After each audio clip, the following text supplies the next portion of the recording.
Hi, I'm Jen Lehman, co-founder of Property Elite, chartered surveyor and APC assessor. At Property Elite, we provide training and support for the APC, Asset RICS and FRICS qualifications. We cover all routes, pathways and geographic regions via our team of specialist consultants and trained assessors. This also includes the senior professional, specialist, academic and direct entry routes. In this week's podcast, I take a look at the new RICS Global Code of Practice, Procurement of Facility Management First Edition. It's essential listening for candidates on the Facilities Management FM pathway, as well as candidates on other pathways involved in the provision of FM services.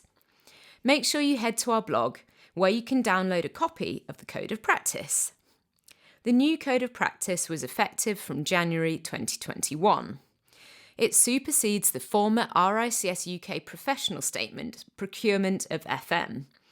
It should be read alongside the RICS Global Guidance Note, Strategic FM Framework First Edition, and RICS Professional Statement, Service Charges and Commercial Property, First Edition, if relevant. As such, the Code of Practice does not discuss FM strategy or the outsourcing of FM services. The new Code of Practice aims to help FM professionals to select appropriate procurement routes and to consider factors in delivering effective FM procurement processes, leading to successful contracts and outcomes for both the client and supplier. It's aimed at professionals in the public and private sectors involved in the procurement of FM services, such as property managers, estate directors, heads of FM, consultants, and in-house FM teams. FM services may include repairs and maintenance, minor works, grounds maintenance, cleaning, catering, security, mailroom pest control, health and safety, project management, building management, energy management, workplace management, and reprographics. The Code of Practice is structured into 5 sections: introduction, key principles, planning, procurement, and post-procurement. Procurement relates to selecting a service provider that is best able to deliver the services required.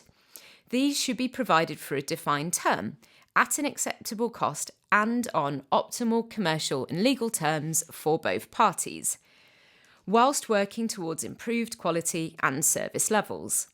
Successful procurement is contingent on diligent planning and developing clear strategic objectives, in line with the RICS Global Guidance Note Strategic FM Framework.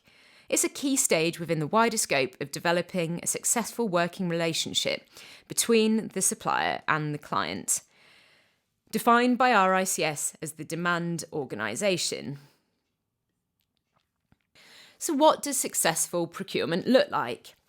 It means being open to challenge and market insight, having a clear understanding of strategic requirements, organisational culture, property portfolio, individual assets and FM services required.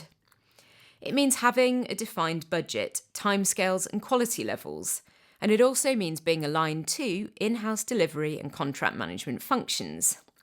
So in Section 1, what are the key principles for the procurement of FM services? There's 8 of these, and they're defined by RICS as, number 1, being a defined detailed scope of the services being procured, defining what is and is not included.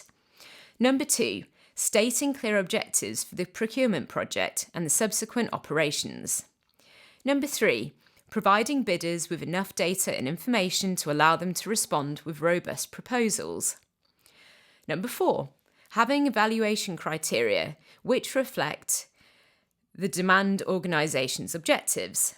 Number 5, developing a pricing structure stating what services and costs are included, what is excluded, and how changes will be calculated and agreed. Number 6, having specific and reasonable timescales for the procurement process. Number 7, detailing a payment mechanism and commercial terms that are transparent and fair. And finally, number 8, complying with relevant legislation and rules that apply in the territories where services will be provided, such as data protection. Diligent planning of FM services defined in Section 2 is essential after obtaining internal approval and before starting the procurement process. There's many factors that should be considered in the planning process. Here's a list which is not extensive, and there are others outside of this that you can check out in our blog. So we've got strategic factors, scope of services, baseline costs and services, vision, organisational strategy, business case, stakeholder communication and ethics. Section 4 goes on to discuss the factors that should be considered in the procurement process. And to allow bidders to accurately price for services, the following should be set out. And again, here are just some within the list. Head to our blog to find out all of them. So, detailed scope of services, service specifications, pricing types, subcontractor commercial terms, indexation, gain share mechanisms, variation and change control, forms of contract, contract duration, and exit and term provisions.